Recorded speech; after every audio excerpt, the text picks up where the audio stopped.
الحمد لله وحده والصلاة والسلام على من لا نبي بعده أما بعد فأعوذ بالله من الشيطان الرجيم بسم الله الرحمن الرحيم والذين يكنزون الذهب والفضة ولا ينفقونها في سبيل الله فبشرهم بعذاب أليم يوم يحمى عليها في نار جهنم فتكوى بها جباههم وجنوبهم وظهورهم هذا ما كنزتم لأنفسكم فذوقوا ما كنتم تكنزون صدق الله مولانا العظيم. درود شریف پڑھ لیں. واجب الاحترام بزرگوں، جیسا کہ کل بتایا کہ قرآن مقدس میں جہاں بھی نماز کا تذکرہ ہے اس کے ساتھ ساتھ زکوٰۃ کے ادا کرنے کا حکم بھی دیا گیا ہے. اسی لیے مفسرین اکرام نے لکھا ہے کہ 82 مقامات ایسے ہیں، 82 جگہ جہاں پر اقیموا الصلاۃ وآتوا الزکاۃ، نماز قائم کرو، زکوٰۃ کو ادا کرو. اس لیے حدیث میں آتا ہے ان تمام اسلامکم ان تؤدوا زکاۃ اموالکم، تمہارے اسلام کی تکمیل ہی یہ ہے کہ تم اپنے مالوں کی پوری زکوٰۃ ادا کرو. تمہارا اسلام مکمل ہی اس وقت ہوگا جبکہ تم اپنے مال کی پوری زکوٰۃ دو، کیونکہ قیامت کے منظر میں جہاں اور سوالات ہوں گے وہاں یہ بھی سوال ہے کہ ہم نے جو مال تم کو دیا تھا اس مال کا کیا حق ادا کیا. مال کا ایک حق زکوٰۃ ہے جو صاحب نصاب پر، مالداروں پر اللہ تبارک و تعالیٰ نے 2.5% فرض کیا ہے.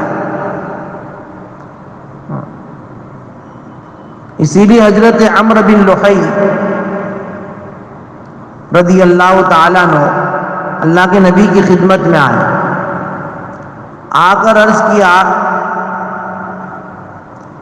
یعنی ان سے ایک روایت ہے کہ ایک صحابی جو قبیلے بزاع کے تھے وہ اللہ کے نبی کی خدمت میں آئے اور آ کر انہوں نے عرض کیا کہ یا رسول اللہ صلی اللہ علیہ وسلم، میں توحید کا اقرار کرتا ہوں، آپ کی رسالت کی تصدیق کرتا ہوں، نمازوں کو پنچگانہ جو اللہ نے فرض کی ہے وہ ادا کرتا ہوں، رمضان آتی ہے روزے رکھتا ہوں، تراویح بھی پڑھتا ہوں، اور جو مال اللہ نے مجھے دیا ہے اس مال کی زکوٰۃ بھی ادا کرتا ہوں. میرے بارے میں اللہ تبارک و تعالیٰ کیا فیصلہ فرمائیں گے؟ اللہ کے نبی نے فرمایا من مات علی ھذا کان من الصدیقین والشہداء. اگر اسی پوزیشن میں تمہارا انتقال ہو گیا کہ تم توحید کا اقرار کر رہے ہو، رسالت کی تصدیق کر رہے ہو، نماز پنچگانہ ادا کر رہے ہو، رمضان کے روزے رکھتے ہو، تراویح پڑھتے ہو، دیکھو زکوٰۃ دیتے ہو، اگر اسی پر تمہارا خاتمہ ہوا تو اللہ تعالیٰ تمہیں صدیقین اور شہداء کی فہرست میں داخل کر دیں گے. اس روایت کے اندر نماز اور زکوٰۃ کو خاص طور پر ذکر کیا گیا، ورنہ اگر وہ صاحب نصاب ہے جہاں زکوٰۃ ادا کرتا ہے تو حج بھی اس پر فرض ہے، حج کا تذکرہ یہاں نہیں کیا. لیکن اس کا مطلب یہ نہیں کہ حج نہ کرنے والا جو ہے صدیقین اور شہداء میں شامل ہوگا، نہیں، اس نے یہ عمل بتایا کہ میں یہ کر رہا ہوں. اللہ کے نبی نے فرمایا کہ یہ عمل بھی تمہیں صدیقین اور شہداء کے مقام تک پہنچا دے گا. اس لیے مالوں کی زکوٰۃ دینے پر آپ علیہ السلام نے بہت ترغیب دی ہے، تاکید کی ہے دو، ورنہ قیامت کے دن یہی مال تمہارے لیے اژدہا بنے گا، جیسا کل بتایا، اور وہ اژدہا بھی ایسا زہریلا کہ حدیث میں آتا ہے کہ اس کے زہر کی وجہ سے اس کے بال بھی جو ہے جھڑے ہوئے ہوں گے، اس کی آنکھوں کے اوپر سفید دو قسم کے موٹی قسم کا داغ اس کی آنکھوں پر ہوگا، یہ اس کے زہریلے ہونے کی نشانی ہوگی۔ کہ وہ زہریلا سانپ اگر جو ہے زمین میں ایک پھونک مار دے، قیامت تک اس جگہ پر گھاس نہ ہوگی اس کے زہر کے اثر سے، ایسا زہریلا سانپ قیامت کے دن میدان محشر میں اللہ تبارک و تعالی اس مالدار کے پیچھے لگا دیں گے جس نے اپنے مال کی زکوٰۃ ادا نہیں کی ہوگی، اور وہ اژدہا اس کے گلے کا ٹوک بنے گا، اس کا پیچھا کرے گا، اور جب وہ پکڑا جائے گا تو کہے گا انا مالک و انا کنزک، میں ہی تیرا مال، میں ہی تیرا خزانہ۔ یہ کہہ کر اللہ کے نبی نے قرآن مقدس کی ایک آیت پڑھ کر سنائی صحابہ کو بطور پروف اور دلیل کے کہ دیکھو اللہ تعالیٰ نے قرآن میں نازل کیا ہے کہ وَلَا يَحْسَبَنَّ الَّذِينَ يَبْخَلُونَ بِمَا آتَاهُمُ اللَّهُ مِنْ فَضْلِهِ هُوَ خَيْرًا لَهُمْ بَلْ هُوَ شَرٌّ لَهُمْ سَيُطَوَّقُونَ مَا بَخِلُوا بِهِ يَوْمَ الْقِيَامَةِ سَيُطَوَّقُونَ مَا بَخِلُوا بِهِ يَوْمَ الْقِيَامَةِ۔ وہ خیال نہ کرے وہ لوگ کہ جو اپنے مالوں میں بخل کرتے ہیں، جو اللہ نے ان کو دیا ہے، اور یہ بخل کرنا، یہ جمع کرنا، وہ یوں سمجھے کہ یہ تو ان کے لیے بہتر ہے، نہیں، بل وہ شر لہم، بلکہ یہ تو ان کے لیے بہت برا ہے، بہت برا ہے۔ کتنا برا کہ یہی مال جس کو انہوں نے جمع کر کر کے رکھا تھا، یہی مال اژدہے کی شکل اختیار کرے گا، اور یہی اژدہا اس کے گلے کا ٹوک بنے گا، ٹوک۔ سَيُطَوَّقُونَ مَا بَخِلُوا بِهِ يَوْمَ الْقِيَامَةِ، قیامت کے دن جس مال میں انہوں نے بخل کیا تھا، مال کے جو حقوق تھے زکوٰۃ کی شکل میں، اور مال کے جو حقوق تھے اپنے رشتہ داروں میں تقسیم کرنے کے سلسلے میں، جو حقوق تھے اپنے بہن کو دینے کے سلسلے میں، اپنی پھوپھی کو دینے کے سلسلے میں، یہ حقوق ہے۔ آج بہن کا حق نہیں دیا جاتا، پھوپھی کا حق نہیں دیا جاتا ہے نا، تو پھر اور وہ یوں سمجھتا ہے کہ میں نے اپنے ہوشیاری سے رکھ لیا ہے، مجھے کون پوچھنے والا ہے، اور بہن کو تو کہ بہن کو شادی میں کم دیا ہے کہ اب دیں گے، شادی تو ہم نے کروائی، شادی میں اتنا خرچہ کیا، اتنے گہنے دیے، اتنے جوڑے دیے، یہ سب، تو پھر اس کا جو حق ہے وہی تو کہ وہ کچھ بھی نہیں، ہو گیا سب۔ جو حقوق تمہارے ساتھ وابستہ ہے اگر اس کو ادا نہیں کیے، قیامت کے دن جو ہے اس کا حساب دینا پڑے گا۔ جس مال میں تم نے بخل کیا، بخل کا مطلب یہ ہوتا ہے کہ جو حقوق مال کے ساتھ وابستہ ہے اس حقوق کو ادا نہ کرنا، تو یہ قیامت کے دن توق بنے گا، توق۔ اللہ حفاظت فرمائے۔ تو جہاں مالوں کی زکوٰۃ ادا ہوتی ہے اس کے ساتھ ساتھ مالوں کے حقوق کی بھی ادائیگی ہو، کہ بھائی میرے اوپر میرے اعتبار سے کس کا حق ہے۔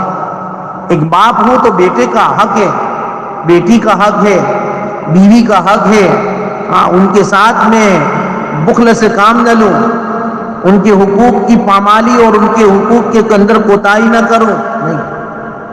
میرے دو بیٹے ہیں تو ایک بیٹے کو اچھا اور ایک بیٹے کو بالکل نظر انداز کروں، یہ غیر عدل ہے، غیر انصافی ہے، قیامت کے دن اس کی پکڑ ہوگی۔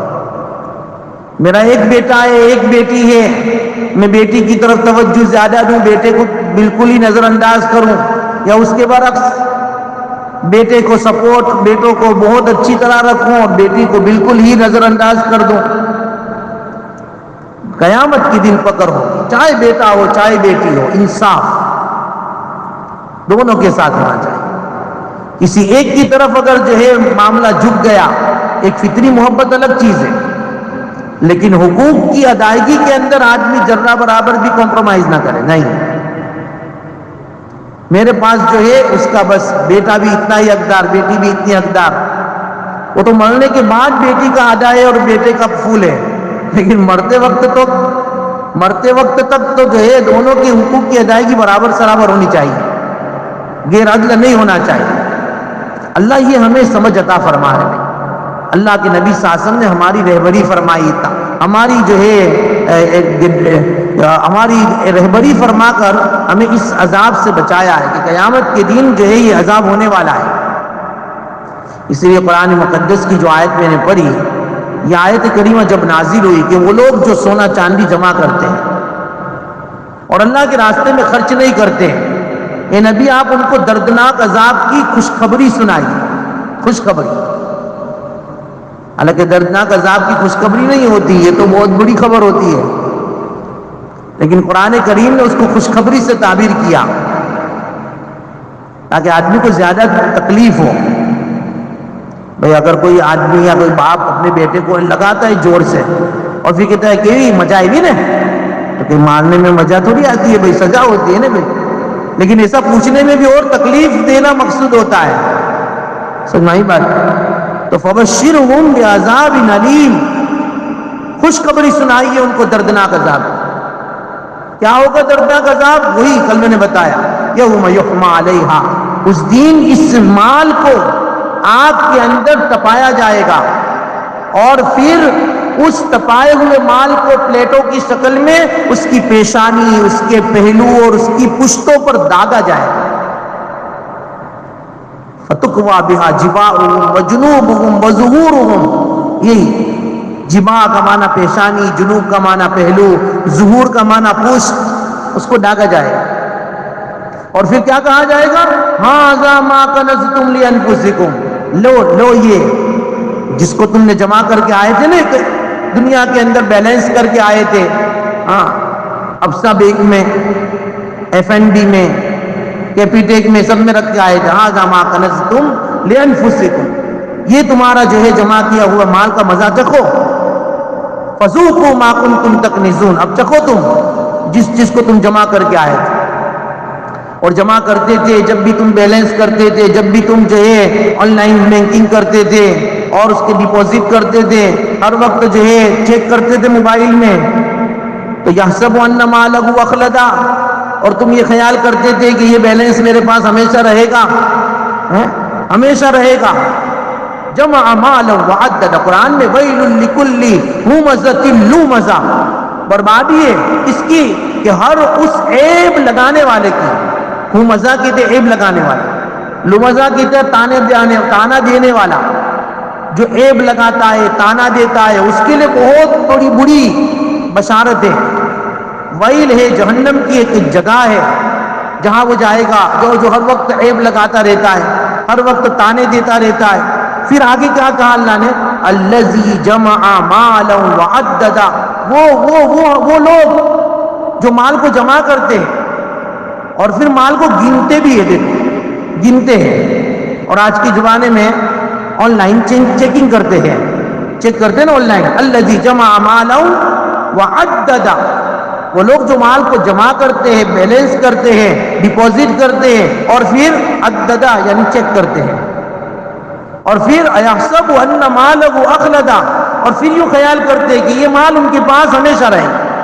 کلا، قرآن کہتا ہے کلا، ہرگز نہیں، ہرگز نہیں، نہ مال کسی کے پاس رہا تھا، نہ رہا ہے، نہ رہے گا، سب یہاں چھوڑ کر چلے گئے، سب جا رہے ہیں۔ دیکھو دھڑا دھڑ موتیں ہو رہی ہیں، کیسی موتیں ہو رہی ہیں، اور جو کروڑ پتی ہے وہ بھی جا رہا ہے، جو روڈ پتی ہے وہ بھی جا رہا ہے، سب کچھ کلا، ہرگز نہیں، یہ مال سب یہاں رہ جائے گا۔ لَيُنبَذَنَّ فِي الْحُطَمَةِ، البتہ ضرور بھی ضرور روندنے والی آگ میں اس کو داخل کیا جائے گا۔ وَمَا أَدْرَاكَ مَا الْحُطَمَةُ، یہ روندنے والی آگ کیا ہے معلوم بھی ہے؟ اس آگ کی کیفیت کیا، آگ کی خاصیت کیا، آگ کا اثر کیا؟ قرآن خود کہتا ہے نار اللہ. ہاں، یہ دنیا کی آگ نہیں ہے کہ کسی نے روشن کی ہو لکڑے جلا کر، گیس سلنڈر لگا کر. نہیں، یہ آگ جو ہے نا جہنم کی جو آگ ہے، نار اللہ الموقدہ، یہ تو اللہ کی آگ ہے جس کو اللہ نے خود بھڑکایا ہے، اللہ نے خود اس کو سلگایا ہے، اللہ نے خود اس کو روشن کیا ہے. لہذا اس آگ کو دنیا کا کوئی پانی بجھا نہیں سکتا، کوئی پانی نہیں بجھا سکتا. قطرتان، ہاں، دو آنسو کے قطرے، ایک قطرہ آنسو کا اور ایک قطرہ شہید کے جسم سے نکلنے والے خون کا قطرہ، ہاں اس میں پاور ہے، وہ جہنم کی آگ کو بجھا دے گا. یہ الگ بات ہے، ورنہ دنیا کی کوئی آگ اس کو بجھا نہیں سکتی. کیوں؟ کیونکہ اللہ کی سلگائی ہوئی ہے. اور وہ اللہ کی سلگائی ہوئی آگ کی خصوصیت یہ ہے کہ دنیا کی آگ پہلے حملہ کرتی ہے انسان کی باڈی پر. جب آگ لگتی ہے یا آگ کسی کو جو ہے چھوتی ہے تو پہلے کیا ہوتا ہے؟ آدمی کی جلد، چمڑی، اس کی اسکرین جلتی ہے نا پہلے. ہاں، پہلے اس کی اسکرین جلتی ہے، پھر اس کے بعد اندر گوشت تک جو ہے آگ جاتی ہے. لیکن جہنم کی آگ کہ اس کی خاصیت یہ ہے کہ وہ ڈائریکٹ دل پر حملہ کرتی ہے. قرآن میں یہی آگے آیا التی تطلع علی الافئدہ. افئدۃ کا معنی ہوتا ہے دل. یہ ڈائریکٹ یہ آگ دل پر اٹیک کرے گی. اور آپ کو معلوم ہے نا بھائی، دل بہت نازک چیز ہے، بہت نازک. دل کا ایک معمولی سی بھی اٹیک ہوتا ہے نا، یہ تو ہارٹ اٹیک ذرا بھی دل پر تھوڑا بھی اٹیک، تھوڑا بھی حملہ ناقابل برداشت ہوتا ہے. آدمی اس کو برداشت نہیں کرتا اور اپنی جان بحق ہو جاتی ہے. دل اتنا نازک ہے، جب اس پر تھوڑا سا حملہ بھی اور اٹیک بھی برداشت نہیں ہوتا تو اس دل پر جب آگ اثر کرے گی تو کیا حال ہوگا؟ نار اللہ الموقدہ التی تطلع علی الافئدہ. ایسی آگ ہے. اللہ ہماری حفاظت فرمائے. جو آگ جہنم میں جانے والی، جہنم کی آگ جو ہے وہ ایسی خطرناک ہے. وہ کس کے لیے ہے؟ ویسے تو بہت سارے گناہ ہیں، لیکن یہاں پر جو ہے ان لوگوں کے لیے ہے جو مالوں کو جمع کرتے ہیں، شمار کرتے ہیں، خرچ نہیں کرتے. جب یہ آیت کریمہ نازل، عبداللہ بن عباس تو کہتے ہیں ہم صحابہ تو یہ سمجھے کہ جتنا بھی مال کماؤ نے سب اللہ کے راستے میں خرچ کر دو، اپنی ضرورت کا نکال لو، بس باقی تو سب اللہ کے راستے میں دے دیں. اب یہ کیفیت ابو بکر کے لیے تو آسان تھی بھائی، جس نے اپنا سارا مال اللہ کے راستے میں دے دیا. جب اللہ کے رسول نے اعلان کیا منبر پر سے کہ بھئی ہے کوئی اللہ کے دین کو مال کی ضرورت ہے، جس کے پاس جو ہو لے کے آؤ. تبوک کے موقع پر اللہ کے نبی نے اعلان کیا تھا نا، سب اپنے اپنے گھر گئے، اپنی اپنی حیثیت سے لے کر آئے. اور عمر بھی لینے گئے. عمر نے کہا کہ آج تو میں ابو بکر سے بازی لے جاؤں گا، ابو بکر سے میں آج جیت جاؤں گا. کیا کیسے جیتوں گا؟ آج گھر کا جتنا بھی ہے مال سب کا آدھا کرو، آدھا گھر والوں کے لیے، آدھا اللہ کے دین کے لیے، آج لے کے جاؤں. دیکھو وہ مسابقت کرتے تھے نا، کمپٹیشن ان کی عمل میں ہوتی تھی کہ بھئی آج میں عمل میں بھروں گا ابو بکر سے. ابو بکر گھر گئے، حالانکہ ابو بکر کی تو ایسی کوئی نیت بھی نہیں تھی. ان کو معلوم بھی نہیں تھا کہ آج عمر جو ہے کمپٹیشن میں اترنے والے ہیں. انہوں نے یہ خیال کیا ہے، سوچا ہے، ان کا یہ خیال بھی نہیں تھا. لیکن وہ تو ہر وقت اللہ کے راستے میں خرچ کرنے کے لیے تیار. نبی کا اشارہ ہوتا تھا، ابو بکر اپنی جان مال کے لیے تیار ہوتے تھے. ہاں، اسی لیے تو اللہ کے نبی نے کہا سب کا احسان کا بدلہ میں چکا چکا ہوں، ابو بکر کا میں نہیں چکا سکا، اس کا بدلہ اللہ چکائے گا قیامت کے دن. کیسی قربانی دی ہوگی ابو بکر نے، کیسا اپنے مال اور جان، صلاحیت، اوقات کو کیسا قربان کیا ہوگا نبی کی دین کے لیے، نبی کی ذات کے لیے. ابو بکر گھر گئے اور گھر والوں کو کہا نہیں، آج تو اللہ کے دین کو دنیا کی ضرورت ہے، مال کی ضرورت ہے، لاؤ کتنا ہے گھر پر کہ یہ سب لاؤ، سب، آدھا نہیں، تھوڑا نہیں، سب. گھر کا کچرا بھی لے کے آ گئے، آج تو کچھ بھی نہیں رکھنا، بس ختم، آج سب کچھ دے دو. اللہ کے نبی نے اعلان کیا ہے دے دیا، لا کے رکھ دیا. سب کو پوچھا اللہ کے نبی نے، دیکھو اسی وقت تو پوچھا ورنہ پوچھتے بھی نہیں تھے. اللہ کو ابو بکر کی شان دکھانا منظور تھی. فوراً اللہ کے نبی کے دل میں بھی خیال آیا کہ آج پوچھے تو صحیح کون کیا لایا ہے. ابو بکر تو کہنے کے لیے نہیں، وہ تو لا کے رکھ دیا تھا. اور اللہ کے نبی نے پوچھا تب یہ راز فاش ہوا کہ کون کیا کیا لے کر آیا ہے. عمر تو جو ہے کہ راستے میں گر جاؤں گا، لیکن ابو بکر کی جب باری آئی، ابو بکر نے کہا اللہ کے رسول پوچھ رہے ہو اس لیے کہہ رہا ہوں. اس لیے جب ابو بکر کی باری آئی تو اللہ کے نبی نے یہ نہیں کہا کہ کیا لائے ہو، ابو بکر کیا چھوڑ آئے ہو، کیا چھوڑ آئے ہو. ابو بکر نے کہا یا رسول اللہ اور اس کے رسول کا نام چھوڑ کر آیا ہوں، باقی سب لے کر آیا. سبحان اللہ، سب لے کر آئے. عمر جھک گئے سجدے میں، ابو بکر کا ہاتھ پکڑ لیا. ابو بکر دین کے اعتبار سے، اعمال کے اعتبار سے ہم تمہارا مقابلہ نہیں کر سکتے. بازی جیت گئے ابو بکر. تو ابو بکر کے لیے تو آسان تھا سب کچھ خرچ کر دینا، لیکن میرے اور آپ کے لیے بہت مشکل. حضرت عمر ہی نے پوچھ لیا تھا، دیکھو اللہ کے نبی کو اللہ کے نبی سے آیت کا مطلب کیا ہے. تو اللہ کے نبی نے کہا اس کا مطلب یہ کہ جو لوگ مال تو جمع کرتے، بیلنس کرنا گناہ نہیں ہے، کر سکتے ہو، لیکن اس بیلنس کی زکوٰۃ نہیں نکالتے. جو ان کے پاس جمع ہے اس کی زکوٰۃ نہیں نکالتے، زکوٰۃ نکالنے کو دل نہیں چاہتا. ایسے لوگوں کے لیے دردناک عذاب کی بشارت ہے، دردناک عذاب. اس لیے بزرگوں زکوٰۃ کی افادیت کے 3 پہلو علماء نے بیان کیے کہ بھئی زکوٰۃ ایک عبادت ہے، اس کو عبادت سمجھ کر ادا کیا جائے تو انشاءاللہ تعالی آدمی کو بہت زیادہ اجر و ثواب بھی ملے گا اور ایک عبادت بھی ادا ہوگی. کیونکہ مال امانت ہے، یہ اللہ تعالیٰ کی طرف سے دیا ہوا ہے. اسی لیے تو اتنی بڑی آدمی جو ہے جس کے پاس مال آتا ہے وہ یہ تصور کرے کہ یہ مال کیسے آیا. اگر اللہ مجھے نہ دینا چاہتے یا اللہ تعالیٰ مجھے نہ دیتے تو کون ہے جو مجھے مال دیتا. اور آدمی یہ سوچے کہ نہیں میں تو ملازمت کرتا ہوں اس لیے میرا جاب ہے، میری سیلری آتی ہے اس لیے مال آیا. میں تجارت کرتا ہوں، میں نے دکان کھولی اس لیے میرے پاس مال آیا. میں زراعت کرتا ہوں، کھیتی کرتا ہوں اس لیے میرے پاس مال آیا. تو دکان کھولنے والوں سے ایک سوال یہ ہے کہ چلو تم نے دکان کھولی تو دکان کھول کے تم بیچ تو گئے، لیکن وہ دکان پر گراہک کون بھیج رہا ہے؟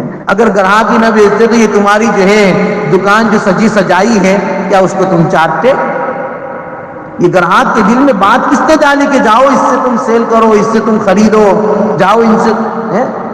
یہ گراہک جو آ رہا ہے یہ بھی اللہ تعالیٰ بھیج رہا ہے، اس کے دل میں بات ڈال رہا ہے کہ جاؤ یہ اس کے پاس جاؤ ان کے پاس جاؤ. جس طرح اللہ نے تمہارے دل میں بات ڈالی کہ تم ہارڈ ویئر کھولو، بھائی ان کو کہا کہ تم گروسری کھولو، ان کو کہا کہ تم یہ کھولو. دیکھو بازار میں انسانی ضرورت کی ساری چیزیں مہیا ہے. کوئی ہوٹل کھول کے بیٹھا ہے تو کوئی ہارڈ ویئر کھول کے بیٹھا ہے تو کوئی جو ہے گروسری کھول کے بیٹھا ہے. ہر ایک الگ الگ فن کا الگ الگ جو ہے مال لے کر بیٹھے ہیں. ان کے دل میں اللہ نے بات ڈالی. اب ان چیزوں کو خریدنے کے لیے گراہکوں کے دل میں بھی اللہ نے بات ڈالی اور اللہ نے ان کو بھیجا کہ جاؤ لے جاؤ. تو جہاں بھی ہو، چاہے ملازمت کر رہے ہو، چاہے تم تجارت کر رہے ہو، چاہے کاشتکاری کر رہے ہو، ارے تم تو دانا ڈال کر ہٹ جاتے ہو، لیکن اس بیج کو ایک کوپل بنا کر ایک سخت زمین سے چیر کر نکالتا کون ہے؟ جب وہ زمین سے کوپل نکلتی ہے نا کتنی نازک ہوتی ہے. ایک چھوٹا سا بچہ بھی اگر اس کو پکڑ لے نا تو مسل دے تو ٹوٹ جائے، اتنی نازک کوپل ہوتی ہے، لیکن اتنی سخت زمین کو چیر کر نکل آتی ہے. تو اندازہ لگاؤ یہ زمین کو چیر کر کوپل نکالی کس نے ہے؟ اللہ نے نکالی. پھر یہ کوپل کا پھل بنتا ہے، پھل کا پودا کا جو ہے پھل سے پھول سے جو ہے فروٹ بنتا ہے اور پھر انسان کی ہاتھ میں آتا ہے. یہ سب اللہ کی بنائی ہوئی اللہ تبارک و تعالیٰ کی جو ہے کاریگری ہے جو ہر وقت کام کر رہی ہے اور اس کو دیا جا رہا ہے. تو افادیت یہ ہے، عبادت ہے، عبادت سمجھ کر ادا کریں. یہ اللہ تبارک و تعالیٰ کی طرف سے خدمت ہے جو مخلوق خدا کے لیے جو ہے کیے جا رہی ہے. اور یہ زکوٰۃ تطہیر اموال ہے، تطہیر قلب ہے. اس مال کے ذریعے، زکوٰۃ کے ذریعے تمہارا مال بھی پاک ہوتا ہے اور اس زکوٰۃ کے ذریعے تمہارا دل بھی پاک ہوتا ہے۔ مال پاک کیسے ہو گیا؟ تو کہ مال خدا کی انشورنس میں چلا گیا، حفاظت میں چلا گیا۔ حدیث میں ہے حسنوا اموالکم بالزکاۃ، تم اپنے مالوں کی حفاظت کرو زکوٰۃ کے ذریعے۔ یعنی زکوٰۃ جو آدمی دے دیتا ہے تو سمجھ لو کہ اس نے اپنے مال کی حفاظت کر لی، اس نے نہیں کی، اللہ نے کر لی۔ گویا تو نے اللہ سے انشورنس اور انشورنس کمپنی میں تم نے اپنا کھاتا کھلا دیا، اللہ تعالیٰ کی کمپنی میں وہ مال چلا گیا، اب اس مال کو کچھ بھی نہیں ہو سکتا۔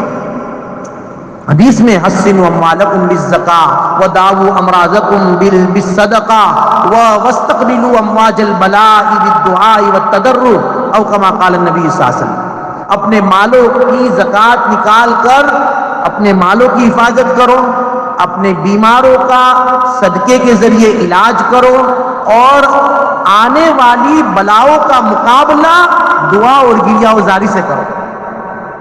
یہ اللہ کے نبی صلی اللہ علیہ وسلم کی دعا ہے۔ بھئی دعا کرو، بلائے ٹلے گی۔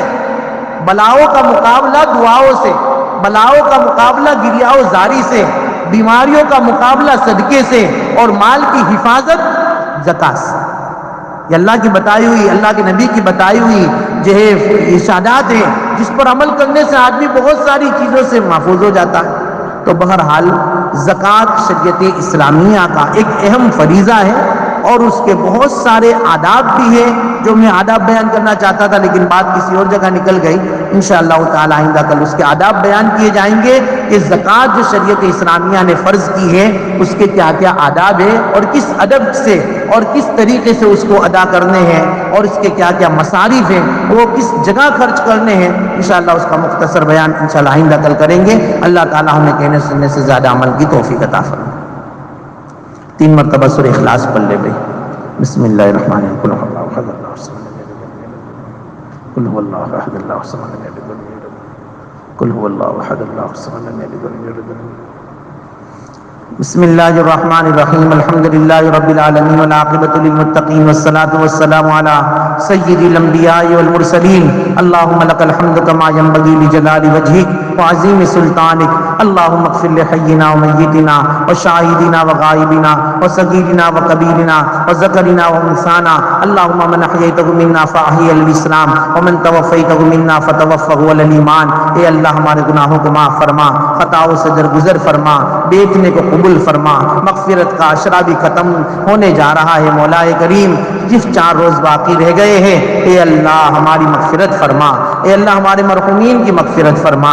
اے اللہ جو یہ سورہ اخلاص پڑھی ہے اس کا ثواب خصوصاً اے اللہ آج جو ہمارے محمد بھائی مسیحائی کا انتقال ہوا ان کی روح کو، اسی طرح ہمارے سعید بھائی پگوتھنی کے والد صاحب کا انتقال ہوا ان کی روح کو، اس طرح ہمارے شعیب بھائی سرتی کی بہن کا انتقال ہو گیا اے اللہ ان کی روح کو، اور اسی طرح ہمارے ساجد بھائی کھر والے ان کی ساسو اماں جو 2 روز پہلے انتقال کر گئی ان کی روح کو اے اللہ سب کو خصوصی طور پر اور عمومی طور پر آج تک جتنے بھی افراد انتقال کر چکے ہیں ان تمام کو اس کا ثواب نصیب فرما۔